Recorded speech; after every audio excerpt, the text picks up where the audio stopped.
Good morning everyone, চলে এলাম নতুন একটা ব্লগ নিয়ে। গ্যাসের ক্রাইসিসের আর একটি নতুন দিন, তাই জন্য রান্নার এই রকমভাবেই করতে হবে, কিচ্ছু করার নেই। মায়ের ডেস্টিনেশন বদলে গেছে, আগে এখানে রান্না করতে, এখন ওখানে ঢুকিয়ে দিয়েছে।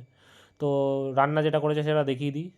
সজনে ডাঁটার তরকারি আর একটা বড় আলুর তরকারি করেছিল, যেটা পরে করেছিল ওই জন্য দেখানো হয়নি। তো সেই ফাঁকে আমি একটু ভেবে নিই মিষ্টি খেয়ে নিই। ফ্রিজ থেকে বার করে একবারে খাইনি, যেন একটু রেখে নিয়েছিলাম। যাই হোক, তোমাদের গোলাপ গাছের আপডেটটা দিয়ে দিই। সরাসরি চলে এলাম ছাদে। এই জায়গাটা অনেকটা জল জমেছে, কারণ মায়ের কাছে খবর পেলাম যে আগের দিন নাকি বৃষ্টি হয়েছিল। তো জল জমেছে বলতে বলতে বেরিয়ে পড়লাম বাজারের উদ্দেশ্যে। একটু বাজার যেতে হবে, তারপর একটু মিষ্টির দোকানে যেতে হবে।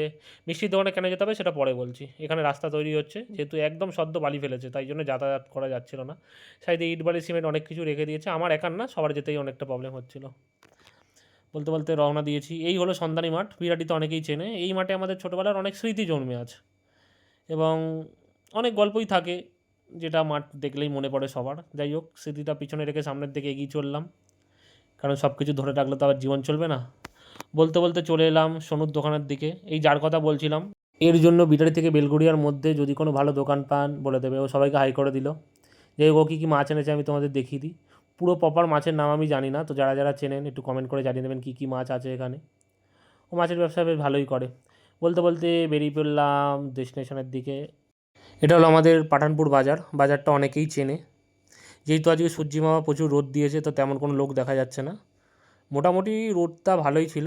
আমি একটা জিনিস দেখাই, এর আবার আলাদাভাবে কোনো রকম ডেমনস্ট্রেশন দেওয়ার দরকার পড়বে না, কারণ এই ব্যাংকে অর্ধেক সময় লিঙ্ক থাকে না। এদের সারা জীবন টিফিন টাইম চলে। হ্যাঁ, একদম এসবিআই ব্যাংক। আশা কি সবাই জানো। আর এই হলো ডাবওয়ালা, বাবা ডাবের যা দাম। বলতে বলতে চলে এলাম এই রসের হাঁড়ি, বিরাটির একটি মিষ্টির দোকান। আমি এসেছিলাম সকাল সকাল দই বড়া খেতে। ও মা, ঢুকে দেখি তো গ্যাস নেই, দই বড়া বন্ধ। তো টুকটাক কিছু মিষ্টি খেয়ে চলে এলাম।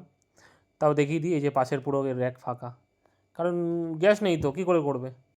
এই হলো আমাদের নিমতা থানা, যেখানে প্রত্যেকটি স্যার বা অফিসার আমাদের সব সময় আপদে বিপদে ছুটে আসে, এবং দিন রাত এক করে সর্বদা সুরক্ষা প্রদান করে।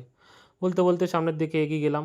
এই গ্যাসের ক্রাইসিসে কোথায় আবার অনুষ্ঠান কে জানে। ও মা, বলতে বলতে দেখি কিছু মূল্যবান সম্পদ ভ্যানে করে পাচার করা হচ্ছে।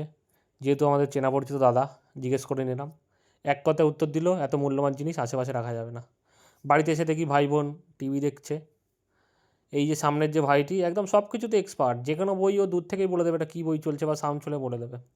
যেহেতু এখন ডিসকাস চলছে কী বই দেখবে, দেখিয়ে দিই এখন আমি। দ্য নাইট ছিল, তোরা এটা দেখবে না। যাই হোক, ঘুমিয়ে পড়েছিলাম। তো উঠে বেরিয়েছিলাম, একটুখানি বাইকটা রাখতে এসেছি। যেহেতু আমার বাড়িতে বাইক রাখার মতো কোনো রকম স্পেস নেই, আমার পুরোপুরি মামা বাড়ির ওপর ভরসা করতে হয়। তো আমি মামা বাড়িতেই গাড়ি রাখি। আমি দেখিয়ে দিচ্ছি জায়গাটা। এই যে এই জায়গাটা থেকে আমি এই সামনের দিকটায় গাড়ি রাখি। প্রথমে এই কভারটা পরিয়ে দিই গাড়ির, অ্যান্ড দেন এই প্লাস্টিকটা দিয়ে ঢেকে দিই, কারণ রাতে বর্ষা বা কিছু হলে জল পড়ে যাতে ভিজে না যায়। চারদিকটা আবার দেখে নিচ্ছি কোনো রকম ফাঁকা ফাঁকি আছে নাকি, কারণ রাতের দিকে এখন মোটামুটি ভালোই বৃষ্টি হচ্ছে। তো চারদিকটা দেখে নিতে হচ্ছে। চলো চারদিকটা দেখে নিলাম, দেখলাম প্রপার ঠিকই আছে। তো আবার বন্ধুরা ফোন করলো, যেহেতু বললো ওরা আসছে, তো আবার ওইখানে যেতে হবে। তো গাড়িটা ঢেকে নিই, ঢেকে যাই বন্ধুদের ওখানে। আবার হঠাৎ করে যাওয়ার পথেই দেখি ও মা, এত কুটু এসেছে। তো যাই হোক, সবাইকে ইন্ট্রোডিউস করে দিই। এটা হলো আমার একটা বন্ধুর ল্যাব ব্রিডের ডগ। দেখিয়ে দিই, দেখো আমি তুলবো, ওর চোখগুলো কেমন চেঞ্জ হবে। এটা আলোর জন্য হচ্ছে স্বাভাবিক ব্যাপার। এই দেখো, দেখতে পেয়েছো চোখগুলো চেঞ্জ হলো। যাই হোক, আমি কি একটু বসেছি, ও আবার আমাকে দেখতে এসেছে। আমি ওকে ডাকছিলাম, যেহেতু ও আসেনি, যেহেতু ওই দিক দিয়ে আরেকজনও বসেছিল। তো বলতে বলতে সামনের দিকে এগিয়ে যাই। এই রাস্তা দিয়ে যখনই আমি যাই, তো ভাবি মানে কী ছিল আর কি হয়ে গেল। এইখানটায় পুরো জলাশয় হয়ে যেত, মানে একটু বৃষ্টি হলেই জল জমে যেত। তো এখন সেই জায়গাটা অনেকটা উন্নতি হয়েছে, বাড়ির দিকে বেশ হাওয়া দিচ্ছে, দেখতে পাচ্ছ গাছগুলোকে দেখালাম। এখন মোটামুটি ভালোই হাওয়া দিচ্ছিল। এই সামনের দিকে একটা পার্ক আছে।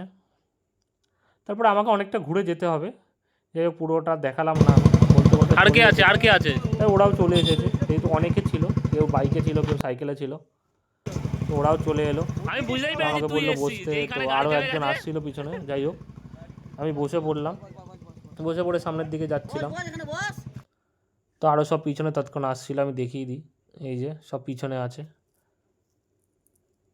যাচ্ছিলাম, এবারে যেখানে আড্ডা মারবো সেখানে যাচ্ছি। বলতে বলতে আর একটা চলে এসেছে। এটা আর একটা বন্ধুর ডগ।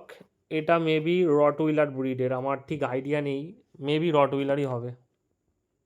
তো ওই বন্ধুটা যেহেতু দাঁড়িয়ে আছে, ও বলছে যাতে ওর দিকে না যায়। এই দাঁড়া, ও যাবে, আমি দেখাচ্ছি। এই যে এই বন্ধুটা, ও বলছে কুত্তারা যাতে আমার দিকে না আসে, কারণ কুত্তারা কামড়ায় নাকি কুত্তারাই মারা যাবে।